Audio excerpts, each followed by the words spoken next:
के साथ गांव। ये कहानी है दीपलाल की। 3 साल पहले वो अपने परिवार के साथ गांव छोड़कर शहर आ गया था। उसके परिवार में उसकी पत्नी कमला और 6 साल की बेटी मीना थी। दीपलाल एक ठेकेदार के नीचे काम करता था और बस स्टैंड के पास ठंडे पानी का ठेला लगाया करता था। ठंडा पानी, ठंडा पानी, ठंडा पानी। गर्मी को दूर भगा लो, ठंडे पानी से अपनी प्यास बुझा लो। 2 रुपए, 2 रुपए, 2 रुपए, सिर्फ 2 रुपए। चिलचिलाती गर्मी है, सड़कें लगभग सुनसान हैं। इक्का दुक्का लोग ही आ जा रहे हैं। 1-2 ग्राहक भी उसकी दुकान में पानी पीने आते हैं और पानी पीकर चले जाते हैं।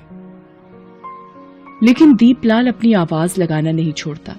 थोड़ी देर में एक हाथ रिक्शे वाला जिसका नाम जगन है, वो उसके पास आता है और अपना पसीना पोंछते हुए कहता है, अरे दीपलाल, फटाफट ठंडा पानी पिला दे यार भाई। ये ले जगन, ये ले।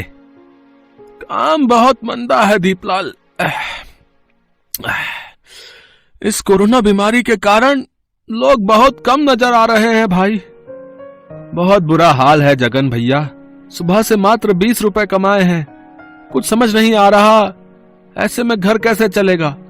सुनना, कुछ पैसे उधार देना यार, अगले महीने लौटा दूंगा। अरे सबका बुरा हाल है दीपलाल।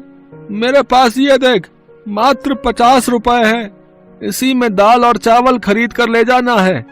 मैं तो सुन रहा हूं कि फिर से लॉकडाउन लगने वाला है।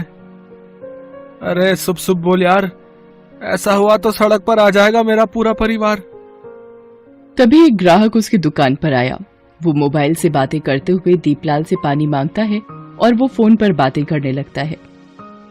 अरे तुम भी कमाल करती हो, टीवी नहीं देखा क्या? 2 दिन बाद फिर से लॉकडाउन लग जाएगा। तुम सारे जरूरी सामान की लिस्ट भेज दो, मैं शाम को सब लेता आऊंगा। दीपलाल ने जैसे ही ग्राहक के मुंह से लॉकडाउन की बात सुनी, उसका कलेजा मुंह को आ गया। ना तो घर में 2 दिन से अधिक का राशन था और ना ही इतने पैसे थे कि वो कुछ दिनों का राशन खरीद ले। शाम को जब वो घर लौट, लॉकडाउन, अब क्या करेंगे हम लोग? मेरी कुछ समझ में नहीं आ रहा कमला। हम गरीबों की भगवान वैसे ही हमेशा परीक्षा लेते रहते हैं। इस बीमारी ने तो लगता है हम गरीबों को भूखे मारने का सोच लिया है। रात को सोते वक्त दीपलाल फिर से अपनी पत्नी से बातें करता है। कमला, घर में खाने की चीजें लगभग खत्म हो गई हैं। लॉकडाउन के बाद तो काम भी ठप ही हो जाएगा। मैं सोचता हूँ हम सब गांव लौट चलते हैं। कम से कम वहां रिश्तेदार हैं, अपने जानने वाले लोग हैं, वो कुछ ना कुछ मदद तो करेंगे ही। और वैसे भी यहाँ भूखे मरने से अच्छा है कि अपने गांव में अपनों के बीच जाकर रहें। और अगर किस्मत में मौत ही लिखी होगी तो अपनों के बीच अपनी मिट्टी में जाकर मरेंगे। लेकिन जाएंगे कैसे? अपना गांव तो यहाँ है नहीं, पूरे 1,500 किलोमीटर दूर है। टिकट के पैसे भी तो नहीं है अपने पास। अरे तू उसकी फिक्र मत कर, मैं कुछ ना कुछ जुगाड़ करता हूँ। दीपलाल अगले दिन ठेकेदार के पास गया। उसका पानी का ठेला उसे वापस किया और 15 दिन जो उसने काम किया था उसके पैसे मांगे। उसके 900 रुपए बनते थे, लेकिन ठेकेदार ने उसे 300 रुपए ही दिए। जब दीपलाल ने उसका कारण पूछा तो उसने बोला, अभी बहुत मंदी है। दीपलाल को बहुत गुस्सा आया, क्योंकि वो अपनी मेहनत की कमाई मांगने गया था। कोई भीख तो नहीं मांग रहा था ठेकेदार से। वो चुपचाप अपने घर लौटने लगा। ये बड़े लोग बहुत बेईमान होते हैं, हमारी मेहनत का पैसा रख लेते हैं। लेकिन अफसोस, भगवान इन्हें ही अमीर बनाता है। कभी कभी तो लगता है कि भगवान सिर्फ अमीरों के लिए है, हम गरीबों के लिए नहीं। दीपलाल अपने में ही खोया चला जा रहा था। उसके घर के रास्ते में ही रेलवे स्टेशन आता था। अचानक रेलवे स्टेशन के बाहर उसकी नजर गई। वहां हजारों लोगों की भीड़ दिखाई दी।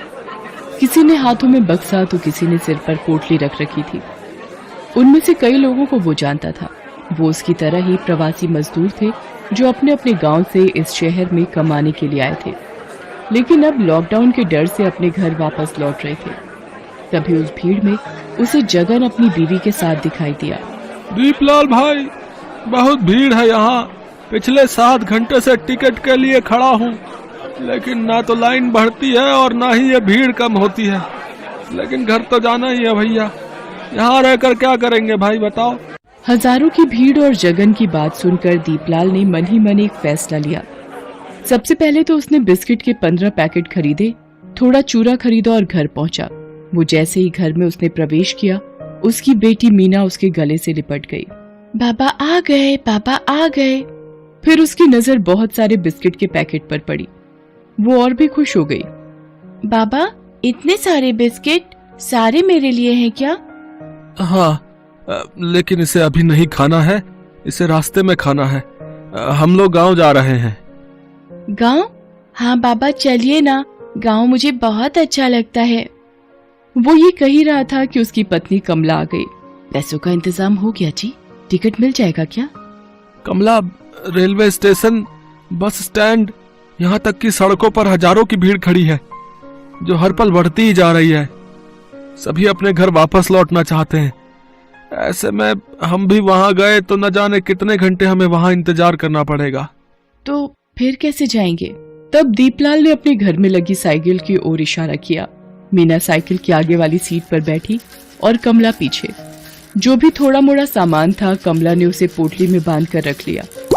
दीपलाल साइकिल से ही अपने गांव की ओर चल पड़ा। कड़ी धूप में दीपलाल साइकिल चलाए जा रहा था। पसीने से उसका शरीर तरबतर हो गया था, पांव दुख रहे थे, लेकिन उसे तो अपने गांव जाना था। रास्ते में मीना और कमला दोनों को जोरों की भूख लगी, तो दीपलाल ने साइकिल को एक पेड़ के नीचे खड़ा किया। सबसे पहले तो सबने साथ लाए बोतल से पानी पिया, फिर थोड़ा चूरा खाया। मीना बिस्किट खाते खाते पूछ रही थी, बाबा, हम कितनी देर में अपने गांव पहुंच जाएंगे? मुझे ना बहुत धूप लग रही है। उसकी बात सुनकर कमला ने पोटली से एक साड़ी निकाली और उसे 3 टुकड़ों में फाड़ा। एक मीना के सिर पर, एक दीपलाल के सिर पर और एक से खुद का सिर ढक लिया। दीपलाल एक बार फिर से अपने परिवार को लेकर निकल पड़ा। रात को सड़क किनारे ही वे सो जाते। सुबह दीपलाल फिर से निकल पड़ता। रास्ते में कहीं नल दिखता तो पानी की बोतल भर लेता, क्योंकि गर्मी बहुत ज्यादा थी और तीनों को प्यास भी खूब लग रही थी। 3 दिन बीत गए। दीपलाल लगातार साइकिल चला रहा था।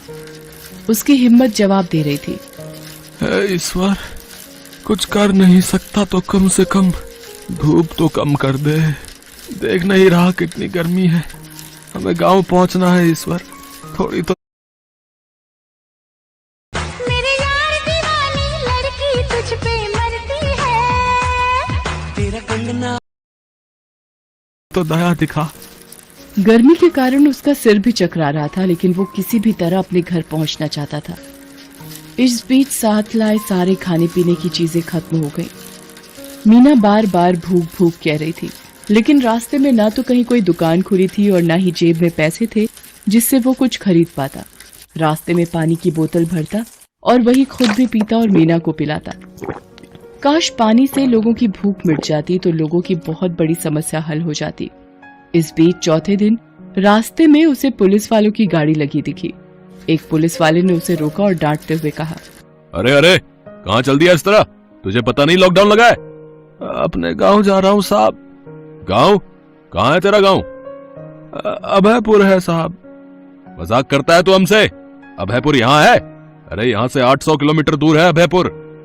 साहब, बस ट्रेन सभी जगह बहुत भीड़ है, पैसे भी जेब में ना के बराबर है, तो क्या करता साहब, इसलिए साइकिल से ही अपने गांव जाने के लिए निकल पड़ा।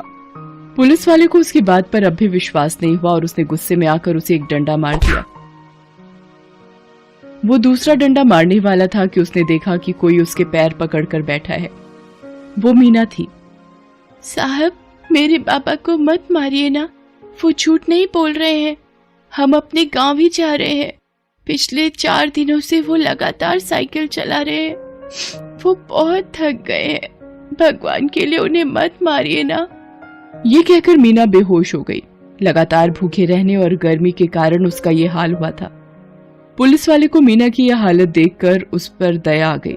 पहले तो पानी के छींटे से उसे जगाया, फिर पूरे परिवार को पुलिस वालों ने भरपेट खाना खिलाया। साहब, आप लोगों का एहसान मैं जिंदगी भर नहीं भूल पाऊंगा।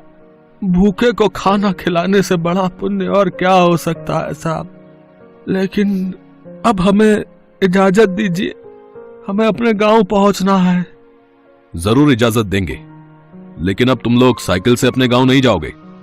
हमारे साहब ने तुम लोगों के लिए गाड़ी की व्यवस्था कर दी है, तुम लोग उसी से जाओगे, ठीक है? ये सुनकर दीपलाल और कमला फूट फूट कर रोने लगे। मीना की भी आंखों में आंसू थे। अगले दिन वे अपने गांव पहुंच गए। गांव के पेड़, वहां की मिट्टी, वहां की हवा, सबने उनका स्वागत ऐसे किया जैसे कोई बिछड़ा हुआ फिर से वापस लौट आया हो। दीपलाल ने अब कभी भी गांव से बाहर ना जाने का सोचा। वो वहीं सब्जियां उगाने लगा। कमला भी उसकी मदद करती। वे सभी अपने गांव वापस आकर बहुत खुश थे। Best buddies. Hello friends, thanks for watching this video. अगर आपको ये वीडियो